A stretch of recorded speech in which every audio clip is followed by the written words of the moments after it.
Assalamualaikum warahmatullahi wabarakatuh. Halo Sobat Kaviki, apa kabar kalian hari ini? Semoga selalu dalam keadaan sehat walafiat ya. Oke Sobat, pada kesempatan kali ini saya akan menceritakan sebuah kisah misteri dengan judul Kota Kala Sembunyi. Tapi sebelum kita ke ceritanya, mari bantu channel ini agar berkembang dengan cara subscribe, like, komen, dan jangan lupa juga aktifkan lonceng notifikasinya ya, agar kalian tahu ketika ada cerita terbaru dari channel ini. Oke sobat, tidak perlu berlama-lama lagi, langsung saja kita ke ceritanya.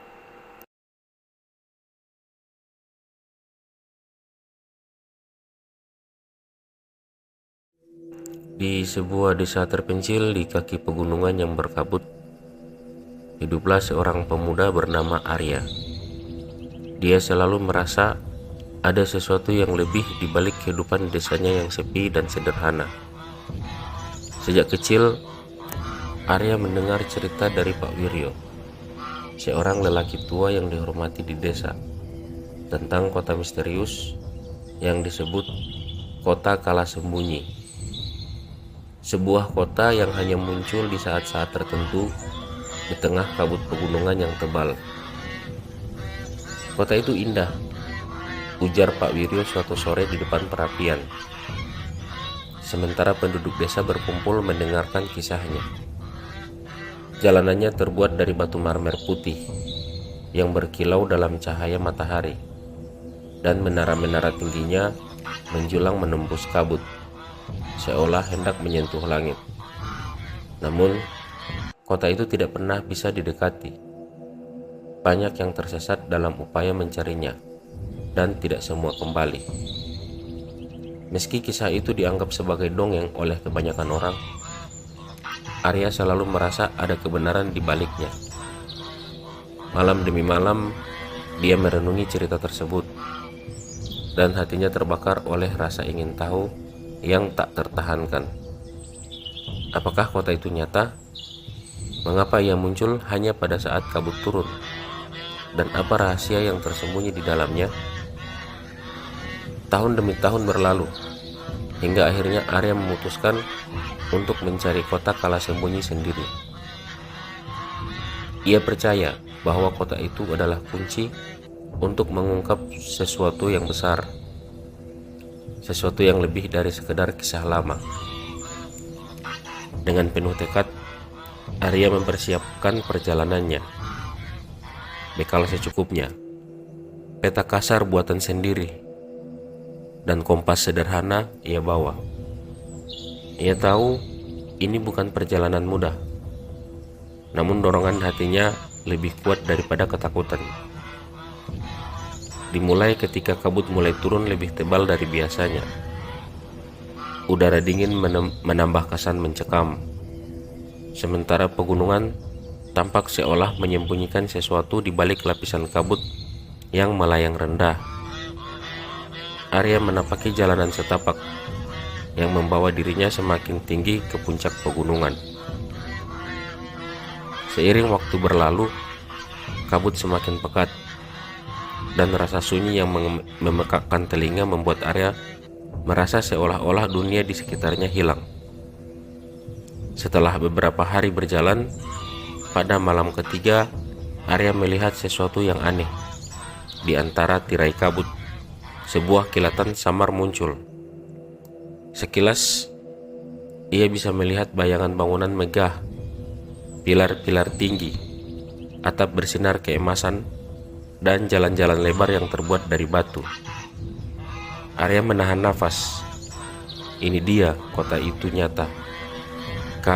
Kala Sembunyi berdiri di hadapannya, kabur tapi penuh kemegahan. Tanpa ragu, Arya berjalan lebih dekat. Tetapi semakin ia mendekat, kota itu tampak semakin jauh. Seolah-olah jalan yang ia lalui mengulur, memperpanjang jaraknya dari kota yang dilihatnya di balik kabut. Arya mulai berlari, jantungnya berdegup kencang, sementara matanya terus menatap bayangan kota yang terus menjauh. Di tengah kebingungan itu, Arya menyadari bahwa kompasnya tidak lagi menunjukkan arah yang benar. Jarum kompasnya berputar tak tentu, seolah-olah terganggu oleh kekuatan yang tidak terlihat. Semakin lama ia berlari, semakin kota itu tampak kabur, hingga akhirnya hanya tersisa bayangan samar di antara kabut. Dengan napas tersengal, Arya berhenti. Tubuhnya gemetar. Dalam keputusasaan, ia berteriak ke arah kota, tapi tidak ada jawaban selain gema suaranya yang hampa. Saat Arya mencoba kembali ke jalurnya, ia menyadari bahwa ia tersesat.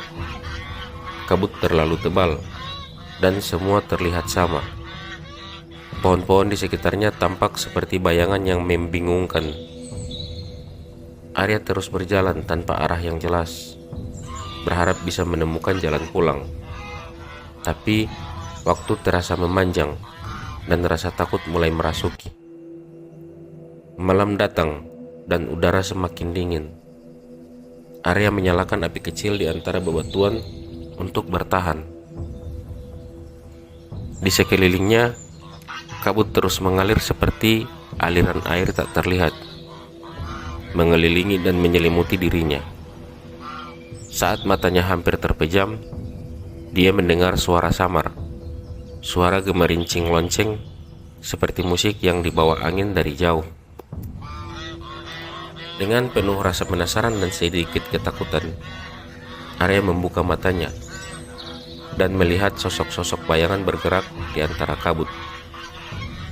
Mereka tampak seperti penduduk kota, berjalan dengan tenang di jalan-jalan yang tidak bisa dilihat Arya.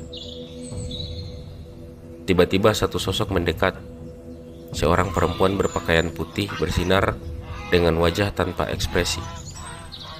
Mata mereka bertemu, dan perempuan itu mengulurkan tangannya seolah meminta Arya untuk ikut dengannya. Meski hatinya berteriak untuk lari, Arya merasa tubuhnya tidak bisa bergerak. Tangan perempuan itu semakin dekat, dan ketika jarinya hampir menyentuh Arya, mendadak sosok itu menghilang bersama kabut, menyisakan kesunyian yang membekukan. Keesokan paginya, kabut mulai menghilang. Matahari bersinar lemah di cakrawala, mengungkapkan pemandangan pegunungan yang kini tampak biasa. Arya dengan tubuh lelah dan pikiran yang berat tersandung ke padang rumput di kaki pegunungan. Ia telah keluar dari kabut, tetapi kenangan tentang kota itu tetap terngiang di benaknya. Arya kembali ke desa, tapi ia bukan lagi orang yang sama. Ia tidak bisa mengingat dengan jelas apa yang ia lihat, dan setiap kali ia mencoba bercerita, gambaran itu semakin kabur. Orang-orang desa termasuk Pak Wiryo mendengarkan ceritanya dengan skeptis. Itulah sifat kota kala sembunyi, ujar Pak Wiryo dengan senyum sedih. Kota itu bukan untuk ditemukan, tetapi hanya untuk dilihat sepintas. Siapa yang mencoba mendekatinya akan hilang dalam kabut selamanya. Meskipun Arya kembali dengan selamat, ia menyadari bahwa kota itu tidak akan pernah benar-benar hilang dari pikirannya. Setiap kali kabut turun, ia akan teringat pada kemegahan yang hampir bisa ia sentuh, namun tetap tak terjangkau. Sejak Arya kembali dari perjalanannya di pegunungan, hidupnya tak pernah sama lagi. Meski sudah berhari-hari berlalu, ingatannya tentang kota kala sembunyi masih menghantuinya. Di siang hari ia sibuk dengan pekerjaan sehari-harinya di desa. Tapi setiap kali malam tiba dan kabut mulai turun, pikirannya kembali ke kota misterius yang hampir ia sentuh namun tak pernah bisa dijangkau. Beberapa penduduk desa mulai memperhatikan perubahan pada diri Arya. Ia lebih pendiam, matanya sering kosong memandang ke arah puncak gunung yang jauh. di mana kabut sering menyelimuti. Bahkan Pak Wiryo yang dulu bercerita tentang kota itu merasa khawatir. "Kau harus melupakan kota itu, Arya," katanya suatu sore. "Kota itu hanya akan membawa kegilaan. Aku pernah melihatnya, seperti kakekku dulu. Tapi tidak ada yang bisa kita lakukan selain menerima bahwa itu hanya bayangan." Namun Arya tak bisa begitu saja melupakan apa yang ia lihat. Ada sesuatu yang menggantung di udara, sebuah misteri yang belum terpecahkan. Malam demi malam, ia bermimpi tentang kota tersebut. Dalam mimpinya, ia selalu berada di tengah kabut, berjalan di jalanan yang terbuat dari batu marmer putih, dan mendengar gemerincing lonceng dari menara-menara tinggi. Namun, setiap kali ia berusaha menyentuh sesuatu, gerbang, dinding, atau bahkan sekedar batu di jalan, semuanya memudar dan menghilang dalam kabut. Suatu hari, Arya memutuskan untuk kembali ke pegunungan, meski ia tahu resikonya. Kali ini ia mempersiapkan diri lebih baik. Ia membawa lebih banyak bekal dan menyiapkan peralatan yang lebih canggih. Bahkan membawa beberapa penanda jalan agar ia tidak tersesat seperti sebelumnya. Meski teman-teman desanya mengingatkan bahwa perjalanan itu, Arya tetap teguh pada pendiriannya. Ada sesuatu yang memanggilnya, sesuatu yang belum selesai. Saat kabut mulai turun lebih tebal di akhir musim, Arya kembali mendaki gunung yang pernah ia taklukkan. Tapi kali ini ada yang berbeda. Kabut terasa lebih berat, dan suasana di sekitarnya terasa aneh, seperti ada sesuatu yang mengawasinya. Saat malam tiba dan kabut semakin pekat, Arya merasakan udara di sekitarnya menjadi dingin luar biasa, dan gemerincing lonceng terdengar lagi di kejauhan. Setelah beberapa saat berjalan di tengah kabut, Arya melihat bayangan kota itu lagi. Kali ini lebih jelas daripada sebelumnya. Gerbang besar, jalan-jalan berbatu, dan menara tinggi menjulang di kejauhan. Tapi kali ini dia merasakan sesuatu yang lain. Di tepi pandangannya ada sosok-sosok bayangan yang bergerak cepat, lebih nyata daripada sebelumnya. Arya berusaha fokus, tapi setiap kali menatap langsung ke arah mereka, bayangan itu menghilang. Saat dia berjalan lebih dekat, suara-suara mulai terdengar dari segala arah. Bukan hanya gemerincing lonceng, tapi juga suara bisikan. Kata-kata yang tidak bisa dipahami namun terasa seperti sebuah peringatan. Arya merasakan dorongan kuat untuk berhenti, tapi rasa penasarannya lebih kuat. Ia terus maju hingga akhirnya berada di depan gerbang kota. Namun saat tangannya menyentuh gerbang besar yang terbuat dari logam dingin, sesuatu yang aneh terjadi. Gerbang itu, yang seharusnya terasa padat dan nyata, perlahan-lahan memudar. Begitu pula dengan sekelilingnya. Kota yang tadi terlihat jelas mulai memudar di depan matanya. Dan sekali lagi kabut tebal mengambil alih. Arya berteriak, mencoba meraih apa saja yang masih tersisa, tapi semuanya hilang dalam sekejap. Ketika Arya tersadar, dia mendapati dirinya berada di dalam ruangan kecil dengan dinding batu yang lembab. Udara dingin menusuk kulitnya, dan suara gemerincing lonceng yang biasa ia dengar di mimpinya kini terdengar sangat jelas. Di sudut ruangan duduk seorang wanita tua dengan jubah abu-abu. Wajahnya tertutup kerudung tipis.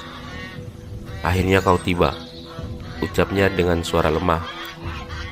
Arya bingung dan ketakutan, bertanya siapa wanita itu dan di mana dia berada. Wanita tua itu tersenyum samar, meski wajahnya hampir tidak terlihat jelas di balik kabut tipis yang mulai menyelimuti ruangan. "Kau telah mencari kota yang tak seharusnya ditemukan," katanya. "Kota Kalasembunyi bukanlah kota biasa. ini adalah tempat di mana waktu dan ruang bercampur. Mereka yang berusaha terlalu keras untuk mencapainya akan tersesat di antara dimensi yang tak terlihat. Wanita itu menjelaskan bahwa kota kala sembunyi adalah kota yang eksis di antara dunia nyata dan dunia yang tak kasat mata.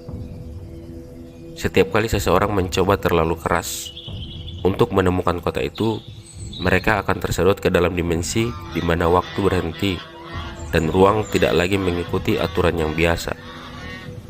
Kau terperangkap di sini sekarang, lanjutnya. Hanya sedikit yang bisa kembali setelah mencapai tempat ini. Arya tidak bisa menerima kenyataan itu. Aku harus kembali, katanya dengan putus asa. Aku punya kehidupan di desa. Ada orang-orang yang menungguku.